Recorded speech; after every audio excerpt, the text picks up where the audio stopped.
Hey guys, tonight we're whisking you away to 16th century Japan, where you'll step into the tabby socks of a samurai who's about to discover the art of the tea ceremony. And let's be honest, you might just nap through your first lesson.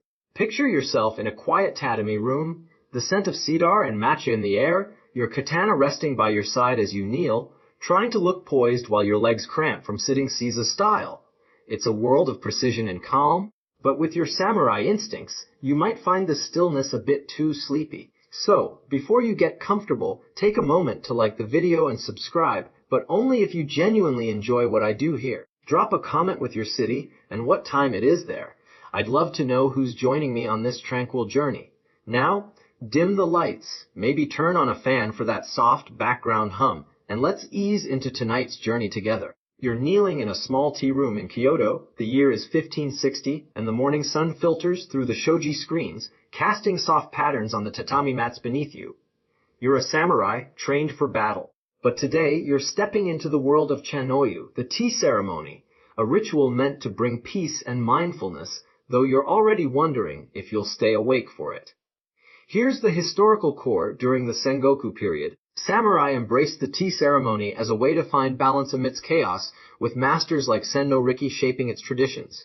You adjust your kimono, the silk rustling softly, and glance at the tea master across from you, an older man with a stern gaze, his hands moving with a precision that makes you feel like a clumsy ox in comparison. The room is sparse, just a scroll on the wall with a simple ink painting of a mountain, and a small vase with a single flower. Everything here is deliberate, meant to focus your mind, but your mind is already wandering to the warmth of your futon. Here's a quirky little detail to make you smile. Some samurai tied a tiny bell to their sleeve during their first ceremony, believing its faint jingle would keep them awake, though it often just annoyed the master. You imagine yourself with a bell, the soft ting breaking the silence, and you stifle a chuckle, your katana gleaming faintly in the corner as you try to focus. The master places a tea bowl between you, its glaze a muted green, and you straighten up, the tatami's texture rough under your knees, ready for your debut in this serene but sleepy world. You're still kneeling on the tatami mats in that sparse Kyoto tea room, the muted green tea bowl sitting between you and the stern master, the faint scent of cedar lingering as the morning sun creeps higher, warming the shoji screens. The imaginary bell on your sleeve might have kept you awake, but its absence leaves you fighting a yawn, your katana resting in the corner like a silent reminder of your samurai life. You shake off the drowsiness, adjusting your kimono, and focus as the master gestures for you to begin preparing the tea room, a quiet task that sets the stage for the ceremony, and maybe a sneaky nap if you're not careful. Here's the historical core. In 16th century Japan, samurai preparing for a tea ceremony followed strict rituals to create a space of harmony, a practice rooted in the wabi-sabi philosophy of finding beauty in simplicity. You start by sweeping the tatami with a small bamboo broom, the bristles whispering against the mats as you move in slow, deliberate strokes, the master watching with a hawk-like gaze. Every action matters here. The angle of the broom, the way you fold a cloth to wipe the tea utensils. It's all part of Chanoyu's discipline, meant to calm your warrior's mind, though you're already feeling the sleepy pull of the room's stillness, the soft rustle of your kimono a gentle lullaby. Now for the quirky detail that might make you smile. Some samurai believed placing a single pebble in the tea room's alcove would ground the space's energy, though it often just rolled underfoot during the ceremony, causing a clumsy stumble. You pick up a smooth pebble from a wooden tray the master provides, its surface cool in your hand, and place it carefully in the tokonoma alcove beside the scroll, chuckling at the thought of it tripping you mid-bow. It's a forgotten superstition, a small nod to nature's balance, and you can't help but picture the pebble smirking as you step back, the master nodding slightly at your effort, his expression still unreadable. You move to the next task, arranging the tea utensils on a lacquered tray, the chawan bowl, the bamboo whisk, a small container of matcha powder, each item placed with precision, the tray's glossy surface reflecting the soft light. The master demonstrates how to fold the silk cloth, his fingers moving like a slow dance, and you mimic him, your larger hands feeling clumsy but determined. The room feels alive with quiet purpose, the shoji screens glowing with the morning sun, and you can hear a bird chirping outside, its song a faint thread in the silence. You're trying to focus, but the rhythm of the tasks, the sweep, the fold, the gentle clink of the utensils, feels like a cradle rocking you into a drowsy haze, your eyelids growing heavier with each careful motion. The master steps outside to fetch water, leaving you alone for a moment, and you take the chance to stretch your legs. The Caesar position making your calves ache like you've been sparring all day. You glance at the katana in the corner, its presence a stark contrast to the delicate tray before you, and wonder how many samurai before you found peace in this ritual, or just a good nap. You adjust the flower in the vase, its single white petal trembling slightly, and sit back down, the tatami's texture familiar now under your knees. The preparation is a silent meditation, a way to center yourself before the ceremony, and you're sinking into its rhythm, the bird's song blending with the rustle of your kimono. A breeze slips through the shoji, carrying the scent of cherry blossoms from the garden outside, and you take a deep breath, the air cool and fresh, waking you just enough to keep going. The master returns, a bamboo ladle of water in hand, and you straighten up, ready to continue, the pebble in the alcove glinting faintly in the light. The tea room feels ready, its simplicity a quiet invitation, and you can feel the ceremony's calm settling into your bones, a sleepy thread tying you to this moment. You fold the cloth one last time, the silk soft against your calloused fingers, and wait for the master's next instruction, the morning's stillness wrapping around you. Historians still debate how much samurai truly embraced these preparations. Some say they were a spiritual necessity, while others argue they were more about social status. The argument lingers in academic circles, with scholars studying tea room designs to find answers. But you're too busy folding the cloth to care. The sunlight bathes the room, the soft chirp of the bird blending with the broom's whisper, and the pebble in the alcove pulls you deeper into a drowsy, tea-filled dream. You close your eyes for a moment, the tatami steady beneath you, and let the morning's gentle rhythm rock you into a quiet rest. You're still kneeling on the tatami mats in the Kyoto tea room, the morning sun now a soft glow through the shoji screens, the scent of cherry blossoms lingering as the pebble in the alcove glints faintly, a silent witness to your preparations. The tea utensils are neatly arranged on the lacquered tray, the silk cloth folded just so, and the master's stern gaze has softened slightly. Though you're still fighting the urge to yawn, your katana resting in the corner, like a patient old friend. He nods for you to begin, and you brace yourself for your first formal lesson in tea etiquette, a step deeper into the ceremony's quiet world, where every move is a test, and a chance to doze off if you're not careful. Here's the historical core. In 16th century Japan, tea masters like Sen no Riki taught samurai strict etiquette during chinoyu, emphasizing mindfulness and respect, a practice meant to refine their warrior spirits. The master starts by showing you how to bow properly, head lowered just so, hands sliding forward on the tatami in a smooth motion. And you follow, your kimono rustling as you try not to topple over, your legs still aching from the Caesar position. Every gesture is precise, the way you pick up the chawan bowl, the angle of your wrist as you whisk the matcha, even the soft sound of your breath. It's all part of the ritual, meant to focus your mind, though you're already feeling the sleepy pull of the room's calm, the tatami's texture a gentle cradle beneath you. Now for the quirky detail that might make you smile. Some tea masters kept a small fan tucked in their sleeve, believing a quick wave would stir a student's attention if they started nodding off, though it often just made them jump. You imagine the master flicking a fan at you, the breeze tickling your nose, and grin as you whisk the matcha, the bamboo chasin scraping softly against the bowl. It's a forgotten trick, a bit of playful discipline, and you can't help but picture yourself jolting awake mid-bow, the master's fan fluttering like a smug little bird. You focus harder, the green powder swirling into a frothy layer, the master's eyes narrowing as he watches your every move. The lesson continues, the master correcting your grip on the ladle. Too tight, he says, his voice a low murmur, and you adjust, the bamboo cool in your hands as you pour water into the bowl. He demonstrates how to offer the tea with both hands, a gesture of respect, and you mimic him, the bowl's warmth seeping into your palms, the steam rising in lazy curls. The room feels like a bubble of stillness, the bird outside chirping faintly, and you can hear the soft creak of the shoji as the breeze slips through again, the cherry blossom scent wrapping around you.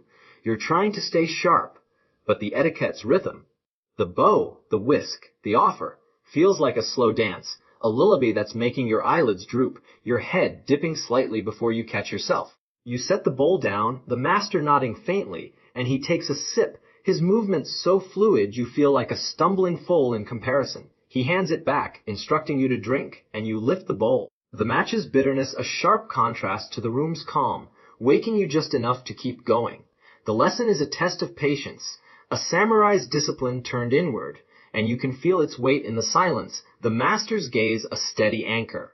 You wipe the bowl's rim with the silk cloth, the motion deliberate, and set it back on the tray, the lacquered surface reflecting the soft light, the pebble in the alcove a quiet reminder of the room's balance. A butterfly flutters past the window, its wings a flash of color against the shoji, and you smile, the distraction a brief respite from the master's intensity. The etiquette lesson is a samurai's quiet battle, a way to master the self through tea, and you're sinking into its rhythm. The tatami's texture grounding you as the match's warmth lingers in your hands. You adjust your kimono, the silk rustling softly, and wait for the master's next instruction, the morning's stillness a gentle hum that's pulling you deeper into a drowsy haze. Historians still debate how deeply samurai internalized these lessons. Some say they were transformative, while others argue they were more performative. The argument lingers in academic circles, with scholars studying tea manuals to find answers, but you're too busy whisking to care. The sunlight bathes the room, the soft chirp of the bird blending with the chastened scrape, and the master's imaginary fan pulls you deeper into a peaceful, tea-filled dream. You close your eyes for a moment, the tatami steady beneath you, and let the lesson's gentle rhythm rock you into a quiet rest. You're still kneeling on the tatami mats in the Kyoto tea room, the bitter taste of matcha lingering on your tongue as the master's faint nod of approval hangs in the air, the butterfly's fleeting dance outside fading into the morning's soft hum. The silk cloth rests in your hands, its texture smooth against your calloused fingers, and the shoji screens glow with the sun's gentle climb, the cherry blossom scent weaving through the stillness. The master gestures for you to take the tea bowl again, and you brace yourself for your first sip, a moment in the ceremony where the ritual becomes personal, and maybe a little too relaxing for a samurai like you. Here's the historical core. In 16th century Japan, the tea ceremony's first sip was a pivotal moment, symbolizing acceptance of the host's hospitality, a tradition samurai embraced under masters like Sen no Riki to foster unity. You lift the chawan bowl with both hands, the warmth seeping into your palms, and bow slightly, the master watching with that unreadable gaze. The matcha inside is frothy, its green surface shimmering in the soft light, and you bring it to your lips, the bitter taste hitting you like a quiet wake, up call, though the room's calm threatens to pull you back into a doze. This sip isn't just drinking. It's a gesture of respect, a thread tying you to the ceremony's heart, and you can feel its rhythm in the slow tilt of the bowl, a lullaby that's making your eyelids heavy. Now for the quirky detail that might make you smile. Some samurai believed sipping too loudly would startle the tea's spirit, so they practiced silent sips, though it often led to comical lip smacking if they got it wrong. You take a careful sip, trying to keep it quiet, and grin as a tiny slurp escapes, the master's eyebrow twitching ever so slightly. Oops, you've just woken the tea spirit! It's a forgotten quirk, a bit of playful tension in the ritual, and you can't help but picture the matcha glaring at you as you set the bowl down, the feather on your imaginary sleeve swaying with your chuckle. You wipe the rim with the cloth, the motion deliberate, and hand it back, the master's nod a small victory.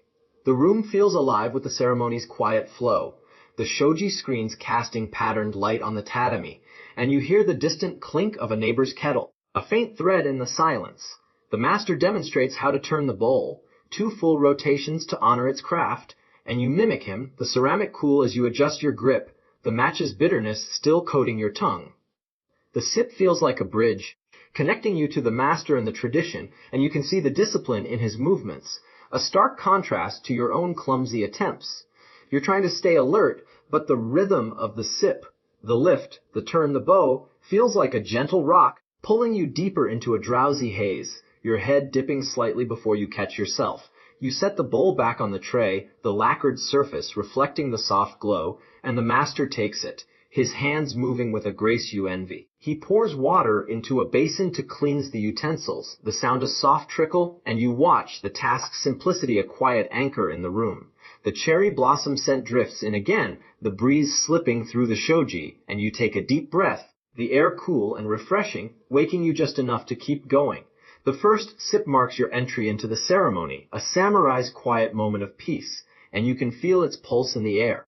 The tatami's texture grounding you as the match's warmth lingers in your chest. A sparrow hops outside, its tiny shadow flickering against the screen, and you smile. The distraction a brief break from the master's intensity. The sip is a ritual's heartbeat, a way to find stillness amid your warrior life, and you're sinking into its rhythm, the pebble in the alcove glinting faintly as a reminder of balance. You adjust your kimono, the silk rustling softly, and wait for the master's next move. The mornings calm a gentle hum that's pulling you deeper into a peaceful state. Historians still debate the significance of the first sip. Some say it was purely ceremonial, while others argue it held deep spiritual meaning. The argument lingers in academic circles, with scholars studying tea texts to find answers, but you're too busy sipping to care. The sunlight bathes the room, the soft trickle of water blending with the sparrow's chirp, and the tea bowl's turn pulls you deeper into a drowsy, ceremony-filled dream. You close your eyes for a moment, the tatami steady beneath you, and let the ritual's gentle rhythm rock you into a quiet rest. You're still on the tatami mats in that Kyoto tea room, the faint bitterness of the matcha lingering on your tongue as the sparrow's shadow flickers against the shoji screens. The morning sun casting a warm glow across the room. The master has just finished cleansing the tea bowl, the trickle of water fading into the stillness, and the pebble in the alcove seems to nod in approval of your first sip, though you're still fighting the urge to yawn, your katana resting quietly in the corner. The ceremony continues, but the calm rhythm, the bow, the sip, the turn, has you sinking deeper into a haze, and before you know it, nap time hits, a sleepy slip right in the middle of this sacred ritual.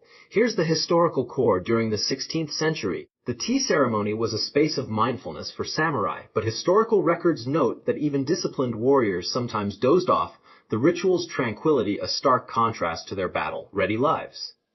You're kneeling in seiza, the master demonstrating how to fold the silk cloth with that infuriating precision. When your head dips forward, your eyes fluttering shut as the tatami's texture fades beneath you. The room's stillness wraps around you like a warm blanket, the match's warmth settling in your chest, and you're out. Napping right there in the middle of Chinoyu, a samurai turned accidental dreamer, the master's voice a distant hum as you drift into a gentle doze, the ceremony's rhythm a perfect lullaby. Now for the quirky detail that might make you smile. Some tea masters kept a small stick of incense burning during ceremonies, believing its faint scent would keep sleepy students alert, though it often just made them dream of smoky forests instead. You imagine the master lighting a stick now, the faint cedar scent wafting through the air, and grin in your sleep as it pulls you deeper into a dream of wandering through a misty woodland, your kimono snagging on imaginary branches. It's a forgotten trick, a bit of aromatic discipline that failed spectacularly, and you can't help but picture the master sighing as he notices your head bobbing, the incense smoke curling around you like a sleepy cloud. You snore softly, the sound breaking the silence, and the master clears his throat, a sharp noise that jolts you awake. You blink, the room coming back into focus, the shoji screens glowing with the late morning light, and the master's stern gaze pins you in place, though there's a flicker of amusement in his eyes. You straighten up, your kimono rumpled, and mutter an apology, the tatami's texture rough under your knees as you try to regain your composure. The ceremony resumes, the master handing you the bamboo whisk to continue, and you take it, your hands shaky from the sudden wake, up, the matcha bowl still warm on the tray. The nap was a brief escape, a samurai's quiet rebellion against the ritual's calm, and you can feel its lingering pull, the incense's scent blending with the cherry blossoms outside, making your eyelids droop again. The master demonstrates the next step, whisking the matcha with a steady rhythm, and you follow, the chastened scraping softly against the bowl, the froth building as you try to focus. The room feels alive with the ceremony's flow, the bird outside chirping faintly, and you can hear the soft rustle of the shoji as the breeze slips through, the sunlight casting patterns on the tatami. You're trying to stay awake, but the nap has left you in a dreamy haze, the rhythm of the whisk, the scrape, the swirl, the bow, pulling you back towards sleep, your head dipping slightly before you catch yourself again. The master notices but says nothing, his hands moving with that same fluid grace, a silent lesson in discipline. A cricket chirps from the garden, its sound a sharp note in the quiet, and you smile. The distraction grounding you for a moment as you finish whisking, the matcha ready for the next sip. The nap time was a small slip, a samurai's moment of vulnerability in the tea room, and you're sinking back into the ceremony's rhythm. The tatami steady beneath you as the incense's faint smoke wraps around you. You adjust your kimono, the silk rustling softly, and wait for the master's next instruction. The morning's calm, a gentle hum that's pulling you deeper into a peaceful state. Historians still debate how common napping was during these ceremonies. Some say it was a rare lapse, while others argue it showed the ritual's true power to calm. The argument lingers in academic circles, with scholars studying samurai diaries to find answers, but you're too busy blinking sleepily to care. The sunlight bathes the room, the soft chirp of the cricket blending with the chastened scrape, and the incense's smoky scent pulls you deeper into a drowsy, tea-filled dream. You close your eyes for a moment, the tatami steady beneath you, and let the ceremony's gentle rhythm rock you into a quiet rest. You're still on the tatami mats in the Kyoto tea room, the faint scent of incense lingering in the air as the cricket's chirp fades into the garden's quiet hum. The match's frothy green surface shimmering in the bowl after your sleepy whisking. The master's gaze has softened slightly since your nap, though you're still rubbing your eyes. The tatami's texture grounding you as the late morning sun filters through the shoji screens. The ceremony has paused, the master stepping out to fetch more water, leaving you alone with your thoughts, and a chance to refine your tea-making skills in the afternoon's gentle light. A practice session that might just lull you back into a doze if you're not careful. Here's the historical core in 16th century Japan. Samurai often spent hours practicing tea ceremony techniques under masters like Sen no Rikit, honing their skills to embody the ritual's ideals of harmony and precision, a discipline that mirrored their martial training. You pick up the bamboo whisk again, the chasen's bristles still damp from earlier, and start whisking a fresh bowl of matcha, the green powder swirling into the hot water as you try to match the master's steady rhythm. The motion is repetitive, up, down, a gentle swirl, and you focus on the froth building, the bowl's warmth seeping into your hands, though the quiet repetition feels like a lullaby, the tatami's softness beneath you tempting you to nod off again. Now for the quirky detail that might make you smile. Some samurai whispered a short poem to the tea while whisking, believing it infused the brew with calm energy, though it often just made them giggle at their own seriousness. You murmur a little verse, "Green tea, soft breeze, bring peace," and grin as the words sound absurdly formal, the matcha bubbling as if it's laughing back at you. It's a forgotten habit, a bit of poetic whimsy in the ritual, and you can't help but picture the tea nodding in approval as you finish whisking, the froth now perfect, the bowl's glaze catching the sunlight. You set the chasen down, the bamboo clinking softly, and admire your work, the afternoon's calm wrapping around you like a warm blanket. The room feels alive with the practice's quiet flow, the shoji screens glowing with the sun's golden light, and you hear a soft rustle outside, a neighbor sweeping their porch, the broom's whisper blending with the garden's stillness. You decide to practice the entire sequence, pouring water, whisking, folding the silk cloth, trying to move with the master's grace, though your hands still feel clumsy, the ladle wobbling slightly as you pour. The match's scent fills the air, earthy and sharp, and you take a deep breath, the rhythm of the practice settling into your bones, a sleepy cadence that's making your eyelids droop again. You shake your head, focusing on the cloth's fold, the silk smooth against your calloused fingers, determined to get this right. You sip the matcha you've made, the bitterness waking you just enough to keep going, and set the bowl down, the tray's lacquered surface reflecting the soft light. The practice is a samurai's quiet challenge, a way to refine your movements and mind, and you can feel its pulse in the air, the tatami steady beneath you as you move through each step. You try the bow again, your kimono rustling as you lower your head, the motion smoother now, though your legs ache from kneeling so long. Honestly, you'd rather face a sparring match than another hour in Seiza. The afternoon light bathes the room, the shoji screens casting patterns on the mats, and you're sinking into the practice's rhythm, the match's warmth lingering in your chest. A sparrow lands on the windowsill, its tiny claws scratching the wood, and you smile, watching it hop as you fold the cloth one last time, the silk's texture a quiet comfort. The practice session feels like a small victory, a step closer to mastering the ceremony, though you're still a far cry from the master's effortless grace. You lean back slightly, the tatami creaking under you, and let the afternoon's calm wash over you, the sparrow's chirp blending with the broom's distant whisper, pulling you deeper into a drowsy haze. Historians still debate how much tea practice shaped samurai discipline. Some say it was a core training, while others argue it was more about social bonding. The argument lingers in academic circles, with scholars studying samurai journals to find answers. But you're too busy whisking to care. The sunlight bathes the room, the soft chirp of the sparrow blending with the chastened scrape, and the whispered poem to the tea pulls you deeper into a peaceful, tea-filled dream. You close your eyes for a moment, the tatami steady beneath you, and let the afternoon's gentle rhythm rock you into a quiet rest. You're still on the tatami mats in the Kyoto tea room, the afternoon light fading into a soft golden glow as the sparrow on the windowsill takes flight.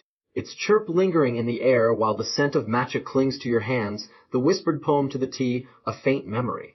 The tray of utensils sits neatly before you, the chasen resting on the lacquered surface, and the master has returned, his stern gaze softened by the day's progress.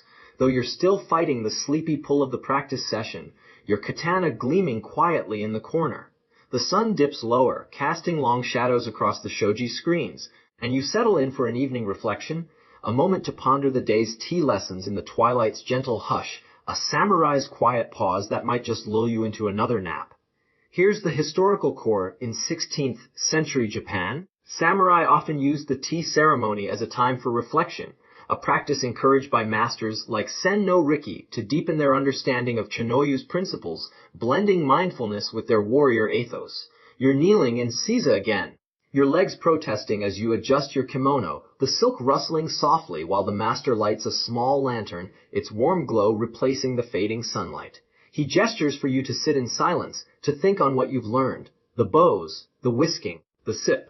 And you close your eyes, the tatami's texture grounding you as the day's moments replay in your mind, a sleepy montage that feels like a dream, the lanterns flicker a gentle rhythm, pulling you deeper into thought. Now for the quirky detail that might make you smile. Some samurai kept a tiny scroll of paper during reflection, jotting down a single word like calm or focus to sum up their day, though they often misplaced it in their kimono sleeves, leading to a frantic search. You imagine pulling out a scrap of paper, scribbling patience with a shaky brush, and grin as you picture it slipping into your sleeve, lost among the folds like a mischievous spirit. It's a forgotten habit, a bit of reflective whimsy, and you can't help but chuckle at the thought of the scroll hiding as you pat your kimono, the master raising an eyebrow at your muffled laugh. You refocus, the lantern's light casting soft shadows on the scroll in the alcove, its ink mountain a silent guide. The room feels like a cocoon, the shoji screens now dark as the evening settles in, and you hear the faint croak of a frog from the garden, a soft note in the stillness. You think back to the morning, your clumsy bow, the master's corrections, the bitter first sip, and realize how far you've come, even if you did nap mid-ceremony. The practice session taught you patience, the whisking a steady rhythm that calmed your warrior's restlessness, and you can feel the tea ceremony weaving into your life, a thread of peace amid the chaos of the Sengoku period. The reflection is a samurai's quiet reckoning, a way to internalize the day's lessons, and you're sinking into its rhythm, the tatami steady beneath you as the frog's croak blends with the lantern's flicker. You open your eyes, the master still silent across from you, his hands resting on his knees, his breathing slow and measured. You mimic him, taking a deep breath, the air cool with the evening's chill, the cherry blossom scent replaced by the faint musk of cedar from the walls. The day feels like a journey, each step of the ceremony a lesson in stillness, and you wonder how many samurai, before you sat in this same spot, reflecting on their own paths. The lantern's light dances on the tatami, the shadows stretching like memories, and you adjust your kimono, the silk a quiet comfort as you let the reflection deepen, the evening's calm pulling you into a drowsy haze. A moth flutters near the lantern, its wings a soft patter against the light, and you smile, watching it dance as the master finally speaks, his voice low, asking what you've learned. You murmur, patience, the word heavy with meaning, and he nods, the faintest smile breaking through his stern facade. The reflection feels complete, a samurai's moment of clarity in the tea room, and you're sinking into its gentle pulse, the moth's flutter blending with the frog's croak, the lantern's glow a warm embrace in the twilight. Historians still debate how much reflection shaped samurai through tea ceremonies. Some say it was a spiritual cornerstone, while others argue it was more ceremonial. The argument lingers in academic circles, with scholars studying tea journals to find answers, but you're too busy watching the moth to care. The lantern bathes the room, the soft croak of the frog blending with the master's words, and the imaginary scroll in your sleeve pulls you deeper into a peaceful, tea-filled dream. You close your eyes, the tatami steady beneath you, and let the evening's gentle rhythm rock you into a quiet rest. You're still on the tatami mats in the Kyoto tea room, the lantern's warm glow casting a soft light as the moth's flutter fades into the evening stillness. The frogs croak a distant echo in the garden outside. The master's faint smile lingers in your mind, his approval of your reflection on patience. A small victory. Though the evening's calm has you fighting another yawn, your katana resting quietly in the corner like a steadfast companion. The tea ceremony has wrapped for the day, and the master gestures for you to help with a new task, crafting a tea scoop, a quiet act of creation in the twilight that might just be the perfect backdrop for another sleepy moment in this samurai's journey. Here's the historical core in 16th century Japan. Samurai often crafted their own tea utensils as part of their training, a practice rooted in the tea ceremony's emphasis on mindfulness and simplicity, with masters like Sen no Riki encouraging hands on creation to deepen their connection to the ritual. You're sitting at a small wooden table now, the lantern's light flickering as the master hands you a piece of bamboo, its surface smooth under your calloused fingers. He demonstrates how to carve a chashaku, a tea scoop, his knife moving with a steady rhythm, the shavings curling like tiny scrolls, and you follow, your own blade feeling clumsy but determined, the task's slow pace a gentle lullaby that's already making your eyelids droop. Now for the quirky detail that might make you smile, some samurai believed carving a tiny notch in the scoop's handle would catch good fortune for the tea, though it often just made the scoop wobble when scooping matcha, leading to a powdery mess.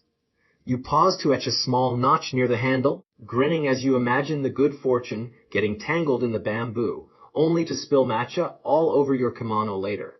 It's a forgotten superstition, a bit of playful craftsmanship, and you can't help but picture the scoop winking at you as you continue carving, the shavings piling up on the table, the master's steady hand a quiet contrast to your own shaky cuts. The room feels intimate, the lantern's glow softening the shadows on the shoji screens, and you hear the faint rustle of leaves outside, the evening breeze carrying the scent of cedar through the cracks. The carving is a meditative act, each slice of the knife a moment of focus, and you can feel the bamboo taking shape, the scoop's curve forming under your blade. The master nods at your progress, his hands resting on his own finished chashaku, its surface polished and perfect, while yours looks more like a twig with ambition. But you're proud of it, notch and all. The task is a samurai's quiet creation, a way to infuse the ceremony with your own spirit, and you're sinking into its rhythm. The tatami steady beneath you as the lantern's flicker blends with the knife's soft scrape.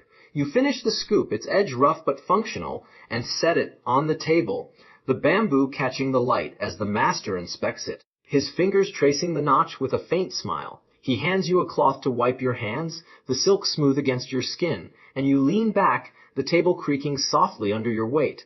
The crafting feels like a small ritual of its own, a connection to the tea ceremony's heart, and you can imagine using this scoop tomorrow, scooping matcha with a little extra luck, if it doesn't spill first. The evening's calm wraps around you, the shoji screen's dark now, and you take a deep breath, the air cool with the night's chill, the cedar scent grounding you as you fight the urge to doze. A cricket starts chirping again, its sound a sharp note in the quiet, and you smile, watching the lantern's flame dance as you adjust your kimono, the silk rustling softly. The crafting session is a samurai's quiet labor, a way to build something lasting in the tea room, and you're sinking into its gentle pulse, the moth returning to flutter near the light, its wings a soft patter. The scoop rests on the table, a small piece of your journey, and you can feel the day's lessons settling into your bones, the evening's stillness pulling you deeper into a drowsy haze. Historians still debate how much crafting shaped samurai tea practices.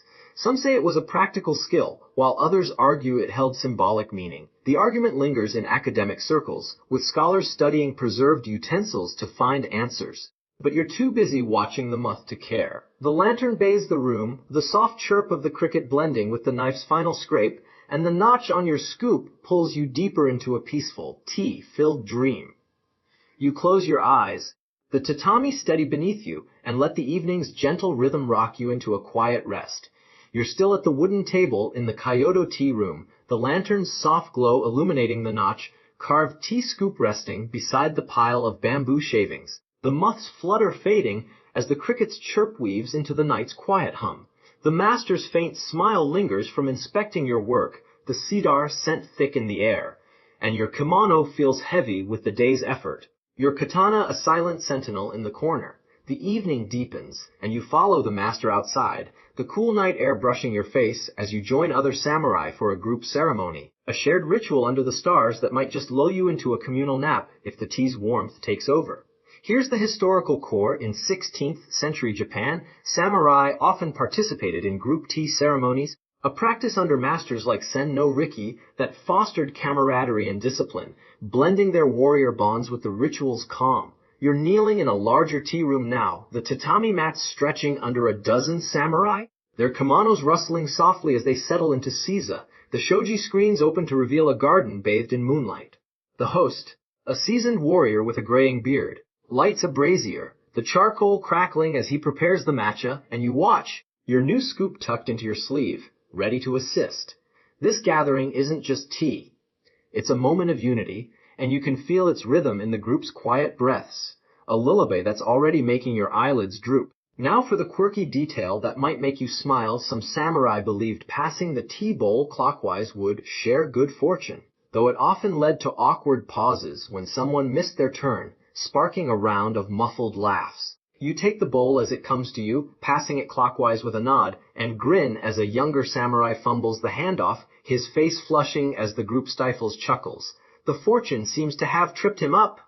It's a forgotten custom, a bit of playful tradition, and you can't help but picture the matcha giggling as it travels, the bowl's warmth seeping into your hands as you sip, the bitterness waking you just enough to keep going. The room feels alive with the ceremony's flow, the brazier's heat warming your knees, and you hear the soft trickle of a garden stream, its sound blending with the rustle of kimonos as the bowl moves.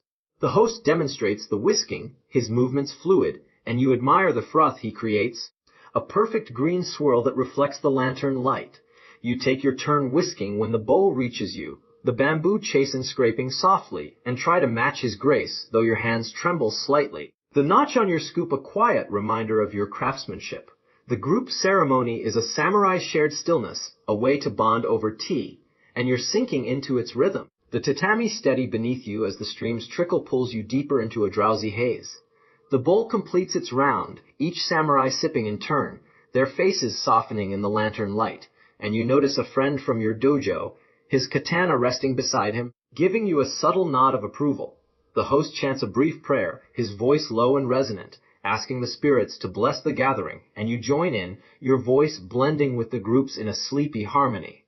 The night feels endless, the garden's shadows stretching under the moon, and you lean back slightly, the tatami creaking, the warmth of the tea lingering in your chest as the ceremony winds down.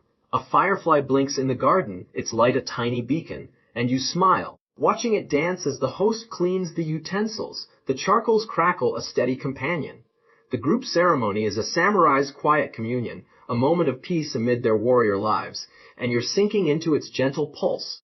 The firefly's glow blending with the stream's trickle, the lantern's warmth a soft embrace in the night. You adjust your kimono, the silk rustling softly, and wait as the master signals the end, the room's calm pulling you deeper into a peaceful state. Historians still debate the social impact of group ceremonies.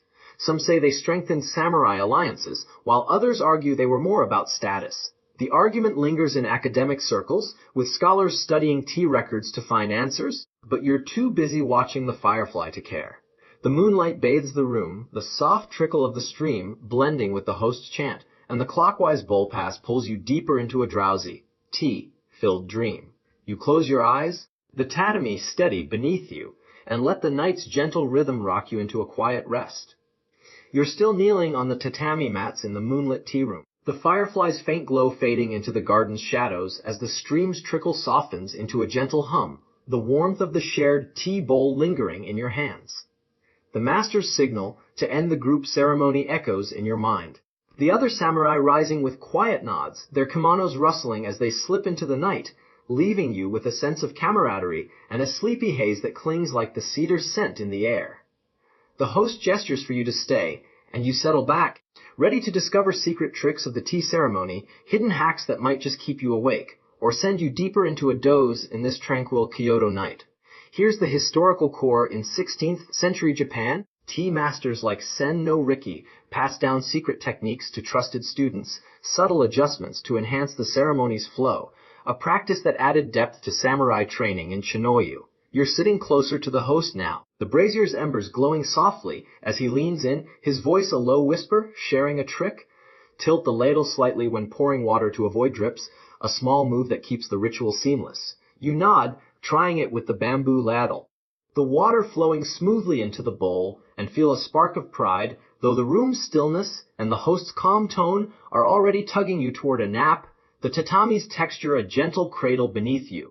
Now for the quirky detail that might make you smile. Some masters taught students to tap the tea bowl twice after whisking, believing it woke the match's spirit, though it often just startled the group into a giggle fit. You try the tap, the ceramic giving a soft clink, and grin as you imagine the matcha blinking awake, its green surface rippling with surprise. Maybe it's as sleepy as you are. It's a forgotten ritual, a bit of playful magic, and you can't help but picture the bowl yawning back at you as you set the chasen down, the host's faint chuckle breaking his usual stoicism.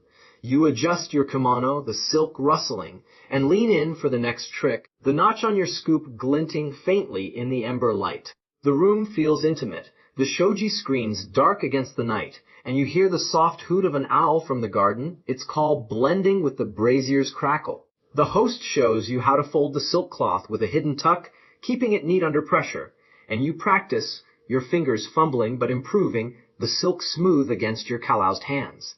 These secrets are a samurai's quiet edge, ways to master the ceremony with finesse, and you can feel their rhythm in the air, a sleepy cadence that's making your eyelids droop again. You shake your head, focusing on the tuck, the owls hoot a distant lullaby as the host nods approvingly. You practice pouring again, the ladle's tilt now second nature, and whisk the matcha, tapping the bowl twice as instructed, the clink a soft anchor in the quiet. The host shares one last trick. Breathe deeply before sipping to savor the tea's essence. And you try it, the air cool with cedar and matcha, waking you just enough to keep going. The secrets feel like a gift, a deeper layer to the ceremony, and you can imagine using them tomorrow, impressing the master with your newfound skill, if you can stay awake long enough. The room's warmth wraps around you, the tatami steady beneath you, and you're sinking into the lesson's gentle pulse, the owl's hoot blending with the brazier's glow. A breeze slips through the shoji, carrying the night's chill, and you pull your kimono tighter, the silk a quiet comfort as the host cleans the utensils, the waters trickle a soft companion. The secret tricks are a samurai's hidden art, a way to refine the ritual, and you're sinking into their sleepy rhythm, the firefly returning to blink near the brazier, its light a tiny dance. You adjust your scoop, the notch a proud mark, and wait as the host signals the end, the night's calm pulling you deeper into a peaceful state. Historians still debate how widespread these secret techniques were. Some say they were rare, while others argue they shaped tea mastery. The argument lingers in academic circles, with scholars studying master-student records to find answers. But you're too busy tapping the bowl to care. The ember light bathes the room, the soft hoot of the owl blending with the water's trickle, and the match's spirit tap pulls you deeper into a drowsy, tea-filled dream. You close your eyes, the tatami steady beneath you, and let the night's gentle rhythm rock you into a quiet rest. You're still on the tatami mats in the Kyoto tea room, the ember light from the brazier casting a warm glow as the firefly's blink fades into the night, the owl's soft hoot blending with the trickle of water from the cleaned utensils. The host shared secrets. The ladle tilt, the cloth tuck, the bowl tap, linger in your mind, your notched scoop resting proudly on the tray, though the night's calm has you swaying slightly, your kimono rustling as you fight the sleepy pull. The winter chill seeps through the shoji screens, and you brace yourself for a winter tea session, a chilly gathering that tests your focus, and might just send you napping in the frosty air of this 16th century ritual. Here's the historical core. In 16th century Japan, samurai held tea ceremonies even in winter, a practice under masters like Sen no Riki that showcased resilience, with heated rooms and hot tea offering warmth amidst the cold. a stark contrast to their battlefield endurance. You're kneeling in a slightly larger room now, the tatami mat's cold under your knees despite a small brazier glowing in the center, its heat barely reaching you as snow taps softly against the shoji. The host, bundled in a thicker kimono, prepares the matcha, the steam rising in lazy curls, and you shiver, your breath puffing in tiny clouds, the ceremony's rhythm a chilly lullaby that's already making your eyelids droop, the notched scoop clutched in your hand for warmth. Now for the quirky detail that might make you smile. Some samurai tucked a heated stone into their sleeves during winter ceremonies, believing it kept their hands nimble, though it often slipped out, rolling across the tatami with a comical clatter. You imagine slipping a warm stone into your sleeve, its heat seeping into your arm, and grin as it tumbles out mid-ceremony, the host raising an eyebrow as you scramble to catch it. Good thing it's just a thought. It's a forgotten trick, a bit of practical whimsy, and you can't help but picture the stone giggling as it rolls, the cold air nipping at your fingers as you adjust your kimono, the silk a thin shield against the chill.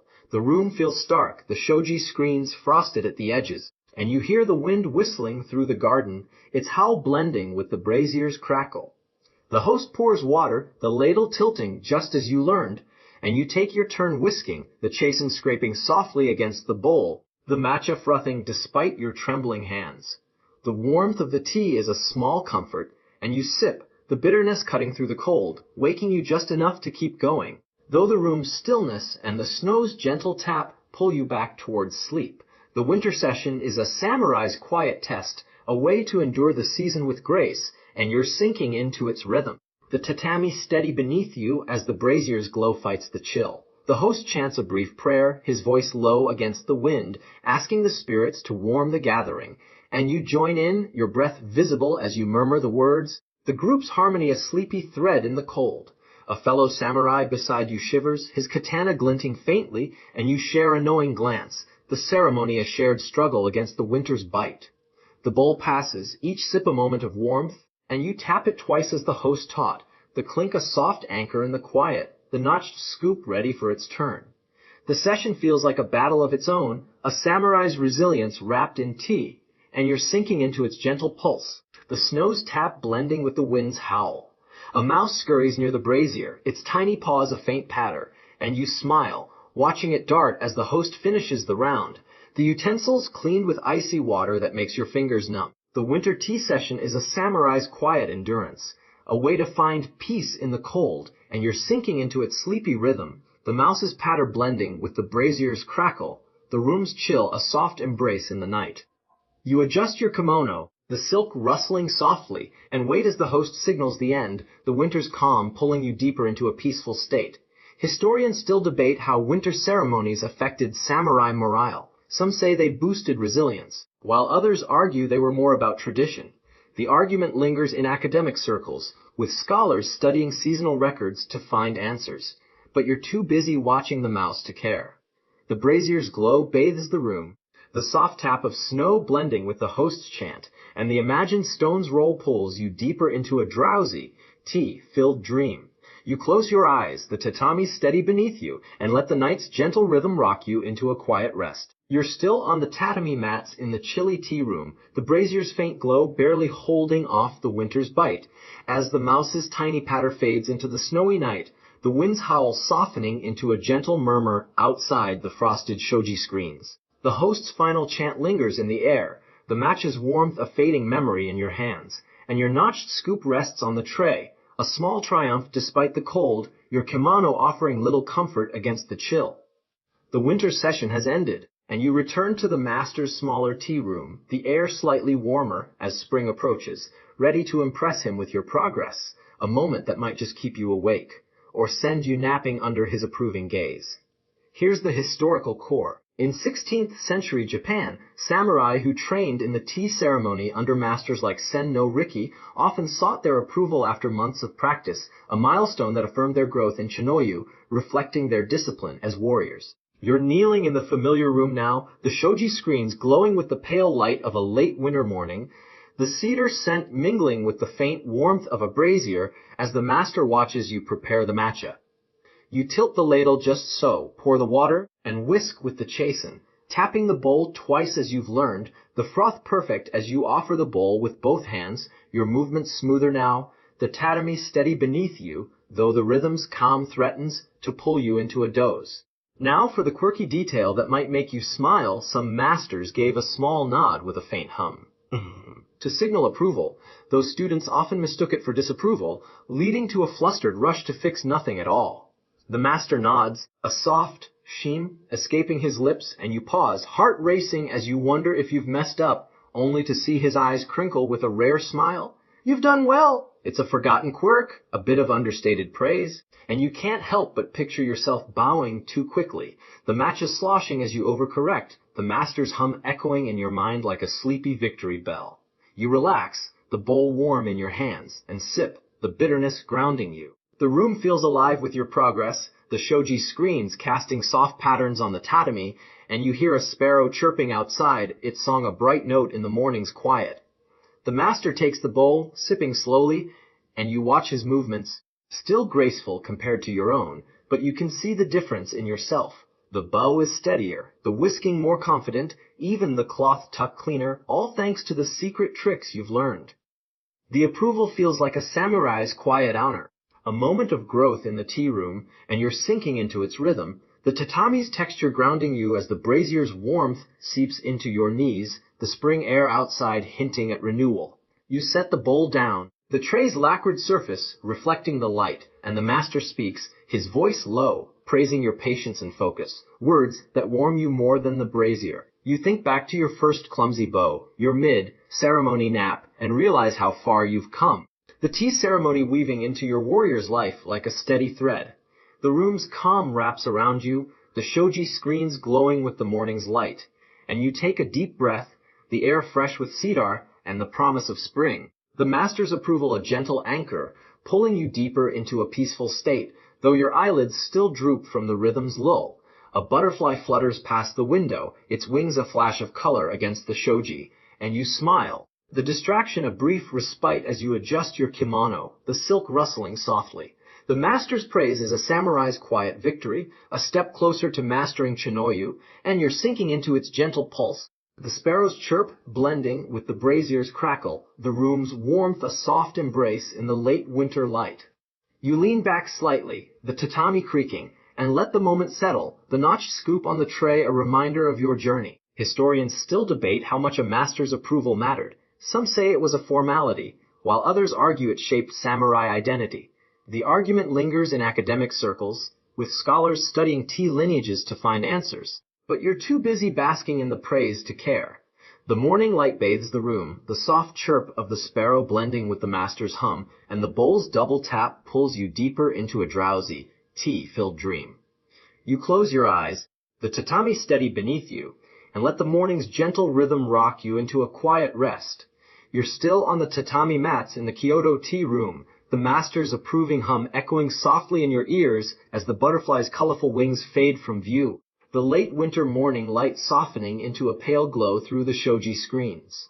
The brazier's warmth lingers on your knees, the notched scoop on the tray a quiet testament to your progress, and the sparrow's chirp outside weaves into the air, hinting at the spring just beyond the horizon. The master gestures for you to join him outside, the air crisp with renewal as you step into a garden where cherry blossoms are just beginning to bud. Ready to celebrate spring with a tea ritual that might just lull you into a nap under the blooming trees. Here's the historical core. In 16th century Japan, samurai marked spring with special tea ceremonies, a tradition under masters like Sen no Riki that honored renewal in the changing seasons, blending their warrior discipline with nature's cycles. You're kneeling in an open-air tea space now, the tatami mats laid out under a wooden canopy, cherry blossom buds dotting the branches above as a soft breeze carries their faint scent. The master prepares the matcha, the steam rising in delicate curls, and you help using your notched scoop to measure the powder. The brazier's heat a gentle contrast to the cool spring air, the ceremony's rhythm a sleepy dance that's already making your eyelids droop, the blossoms above swaying like a lullaby. Now for the quirky detail that might make you smile. Some samurai tied a cherry blossom petal to their tea scoop during spring ceremonies, believing it invited renewal, though it often fell into the matcha, leaving them fishing it out with a sheepish grin. You tie a small petal to your scoop, its pink edge trembling, and grin as it slips off mid-scoop, landing in the bowl with a tiny plop. Guess renewal's brewing right in there? It's a forgotten custom, a bit of floral whimsy, and you can't help but picture the petal winking at you as you whisk, the master's faint chuckle breaking his usual sternness. You adjust your kimono, the silk rustling, and continue, the matcha frothing despite the petal's mischief. The garden feels alive, the cherry buds glowing in the morning light, and you hear the soft trickle of a nearby stream, its sound blending with the breeze as petals drift down, one landing on your sleeve. The master chants a prayer for renewal, his voice low and resonant, asking the spirits to bless the season, and you join in, your voice a sleepy harmony as you sip the matcha, the petal's faint sweetness mixing with the bitterness. A taste of spring in every drop. The ceremony is a samurai's quiet celebration, a way to honor the land's rebirth, and you're sinking into its rhythm. The tatami steady beneath you as the stream's trickle pulls you deeper into a drowsy haze, the blossoms above a gentle canopy. A group of villagers gathers nearby, their murmurs soft as they watch the ritual, their caps bobbing as they point at the buds. And you smile, the community's presence adding warmth to the moment. The master passes the bowl, and you tap it twice, the clink a familiar anchor, the petal now a soggy passenger in the tea, making you chuckle as you hand it off. The spring renewal tea is a samurai's moment of gratitude, a way to connect with nature's cycles, and you can feel its pulse in the air, the cherry blossoms trembling as if they're listening, the brazier's heat a soft companion in the cool morning. A sparrow lands on a branch, its chirp a bright note, and you watch it hop as the master finishes the prayer, the ceremony winding down with a final bow, your kimono rustling as you lower your head. The spring air feels fresh, the garden alive with the promise of blooms, and you lean back slightly, the tatami creaking, the petal on your sleeve a small reminder of the season's magic. The ritual feels complete, a samurai's quiet welcome to spring, and you're sinking into its gentle pulse, the sparrow's chirp blending with the stream's trickle, the morning's calm pulling you deeper into a peaceful state. Historians still debate the role of seasonal tea ceremonies. Some say they were symbolic gestures, while others argue they strengthened samurai ties to nature. The argument lingers in academic circles, with scholars studying seasonal records to find answers, but you're too busy watching the sparrow to care. The morning light bathes the garden, the soft trickle of the stream blending with the master's chant, and the petal in the matcha pulls you deeper into a drowsy, spring-filled dream. You close your eyes, the tatami steady beneath you, and let the morning's gentle rhythm rock you into a quiet rest. You're still on the tatami mats under the wooden canopy in the Kyoto garden, the cherry blossom petal on your sleeve a soft reminder of spring as the sparrow's chirp fades into the morning's gentle hum. The stream's trickle blending with the rustle of budding branches. The master's prayer for renewal lingers in the air, the matcha's bittersweet taste with its sneaky petals still on your tongue. And the villagers' murmurs have quieted as they disperse, leaving the garden bathed in the soft light of a new season. You rise, brushing a fallen petal from your kimono, and notice a young samurai lingering nearby, his eager eyes watching you. Time to pass on the tea ceremony legacy. A moment of teaching that might just lull you both into a sleepy springtime haze. Here's the historical core in 16th century Japan. Samurai who mastered the tea ceremony under masters like Sen no Riki often became teachers themselves, passing down Chinoyu traditions to younger warriors, ensuring the ritual's survival amidst the Sengoku period's chaos. You're kneeling beside the young samurai now, a boy barely old enough to wield a katana, his kimono slightly too big as he mimics your seiza posture, the garden's cherry blossoms casting dappled shadows on the tatami. You show him how to hold the notched scoop, its bamboo warm from your hand, and guide his shaky fingers to measure the matcha. His focus intense but his yawns betraying the spring air's sleepy pull. The brazier's heat a gentle companion under the canopy. Now for the quirky detail that might make you smile. Some samurai teachers gave their students a single cherry leaf to keep during lessons, believing it held the season's wisdom, though it often ended up tucked behind an ear like a playful accessory. You hand the boy a cherry leaf, its green edge soft, and grin as he tucks it behind his ear, looking like a tiny forest sprite, his shy smile breaking through his serious facade. Guess he's ready to channel spring's wisdom. It's a forgotten gesture, a bit of seasonal charm, and you can't help but picture the leaf whispering tea secrets as you demonstrate the ladle tilt, the water pouring smoothly into the bowl, the boy's eyes wide with wonder. The garden feels alive with the lesson's quiet flow, the cherry blossoms trembling in the breeze, and you hear the soft coo of a dove from a nearby tree, its sound blending with the stream's trickle as the boy tries whisking, the chasin scraping awkwardly. You correct his grip, your voice low and patient, echoing the master's tone from months ago, and he manages a decent froth, the matcha swirling with a petal that's fallen in. Seems spring's mischief follows you both. The teaching is a samurai's quiet duty, a way to pass on the ritual's peace, and you're sinking into its rhythm, the tatami steady beneath you as the dove's coo pulls you deeper into a drowsy haze, the boy's yawn echoing your own. You sip the matcha he's made, the bitterness softened by the petal's faint sweetness, and nod approvingly, the boy beaming with pride as the leaf behind his ear wobbles. You show him the cloth tuck, the bowl tap, all the secrets you've learned, and he listens, his small hands trying to keep up, the garden's light bathing you both in a golden glow. The legacy feels like a living thread connecting you to the master, to Ricky, to every samurai who's knelt here, and you can feel its pulse in the air. The cherry blossoms, a silent witness to the tradition's endurance. The spring air wraps around you, the brazier's warmth a soft contrast, and you're sinking into the lesson's gentle pulse, the boy's focus a mirror to your own journey. A butterfly flutters past, its wings a flash of color, and you smile, watching it dance as the boy practices his bow, his movements clumsy but earnest, the leaf still perched behind his ear. The teaching session is a samurai's quiet gift, a way to ensure the tea ceremony lives on, and you're sinking into its sleepy rhythm. The butterflies dance blending with the stream's trickle, the garden's calm a soft embrace in the morning light. You adjust your kimono, the silk rustling softly, and let the moment settle, the notched scoop a shared tool between you. Historians still debate how teaching shaped tea ceremony traditions. Some say it preserved authenticity, while others argue it diluted the practice over time. The argument lingers in academic circles, with scholars studying mentorship records to find answers, but you're too busy watching the butterfly to care. The morning light bathes the garden, the soft coo of the dove blending with the boy's whisking, and the cherry leaf behind his ear pulls you deeper into a drowsy, spring-filled dream. You close your eyes, the tatami steady beneath you, and let the morning's gentle rhythm rock you into a quiet rest. You're still on the tatami mats under the wooden canopy in the Kyoto garden. The cherry blossoms above trembling with new buds as the butterfly's dance fades into the spring light, the dove's soft coo blending with the stream's gentle trickle. The young samurai beside you is still practicing his bow, the cherry leaf behind his ear wobbling with each movement, his whisked matcha a small triumph, the notched scoop now a shared piece of your journey. The morning sun climbs higher, its warmth seeping into your knees, and you prepare to sip your final cup of matcha, a quiet moment to reflect on your tea ceremony journey's end, a samurai's farewell to Chinoyu that might just lull you into one last nap under the blooming trees. Here's the historical core in 16th century Japan.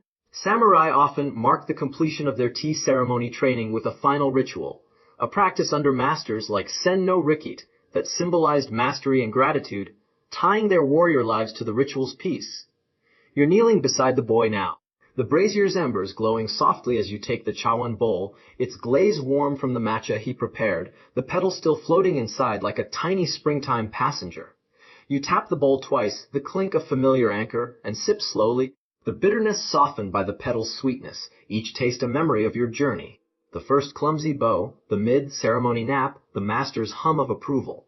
This final cup is a samurai's quiet goodbye, a moment of closure, and you can feel its rhythm in the air, a lullaby that's already making your eyelids droop. Now for the quirky detail that might make you smile. Some samurai marked their last cup by placing a single blossom on the tray, believing it carried their gratitude to the spirits, though it often blew away in the breeze, leaving them chasing it with a laugh. You set the bowl down and place a cherry blossom on the tray, its pink petals trembling, and grin as a gust sweeps it off, sending it tumbling across the tatami. You're too sleepy to chase it, but you imagine it dancing away with your thanks.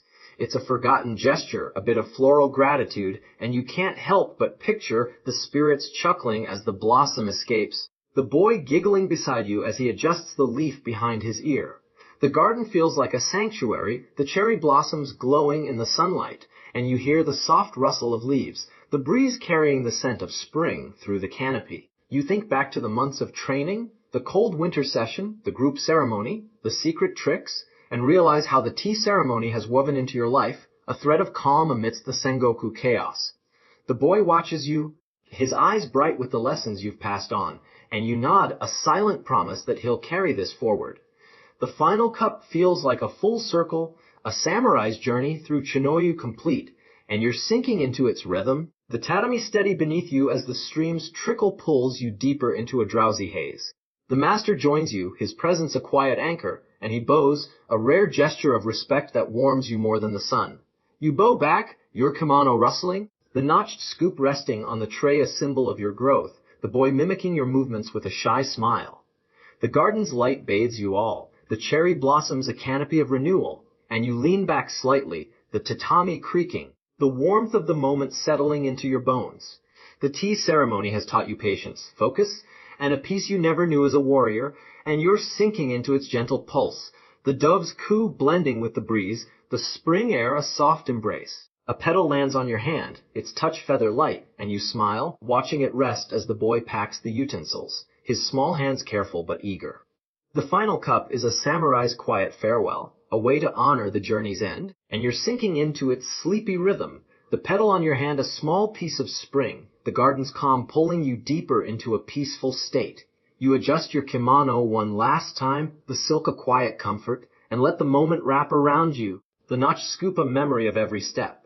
Historians still debate the significance of these final rituals. Some say they were ceremonial closures, while others argue they marked a deeper transformation.